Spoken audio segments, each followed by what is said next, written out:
ازيكم عاملين ايه؟ وحشتونا جدا. السلام عليكم النهارده ورحمة هنعمل الله وصفه حلوه وبركاته. قوي. أهلا بكم معايا مشهوره طبعا في في قناتي بلدها، تبليد زمان. وهنعملها بطريقه حلوه النهاردة وبسيطه هنعمل حاجة وبتركايه حلوة كده قوي زي ما انتوا مختلفه. شايفين كده. وهنبدا الوصفه على هنعرف هي طول ايه دلوقتي مع مع بعض. بعض، معايا هنا وهنبدأ كوبايه من بالمقادير على طول. المكرونه، اي نوع معايا مكرونه انت عايزاه، بس تسلقيه سلق جامد قوي كوباية تحس كده ان هي مكرونة دابت. سلقينها سلق وعلى طول جامد كل قوي لحد الوصفه ما دابت بتاعتنا كده، هتبقى طبعا في الخلاط. وهنحطها في الخلاط على هنحط طول. كل الوصفة المكرونه في الخلاط على بنفس فكرة. كوبايه المكرونه، معانا كمان هنحط كوباية من كوبايه من النشا، نفس النشا، الكوباية وعليها اللي عايرنا كمان بيها المكرونة، كوبايه من ومعانا السكر، كوباية من السكر.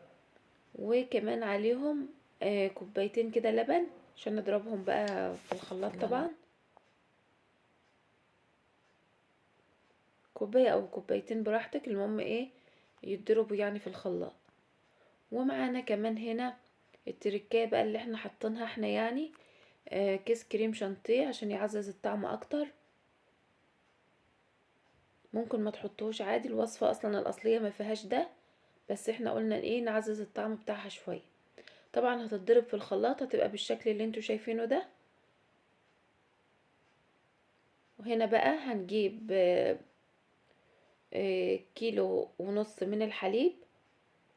طبعا اخدين منهم كوبايتين في الخلاط، ده بقيته. هنجيب بقى الخليط بتاعنا اللي في الخلاط نحطه هنا في الحلة دي على اللبن وعلى النار على طول، وهنفضل نقلب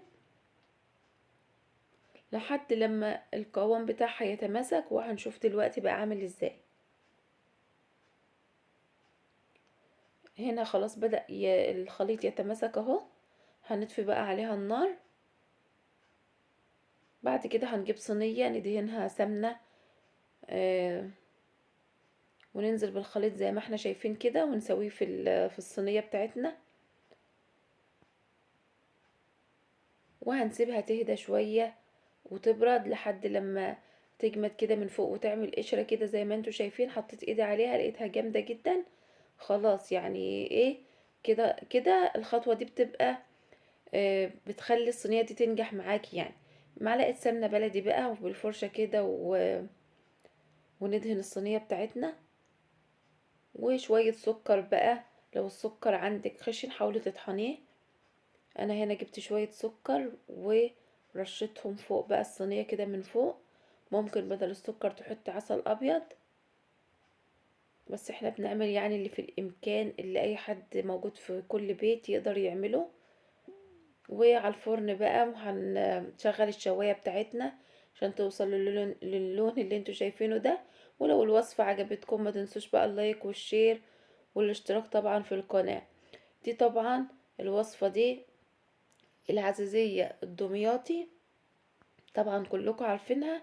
بتركاية بسيطة بس عملناها غيرنا فيها. الوصفة أساسية ومعروفة. إن شاء الله الوصفة هتعجبكم، جربوها بالطريقة دي. والسلام عليكم ورحمة الله وبركاته.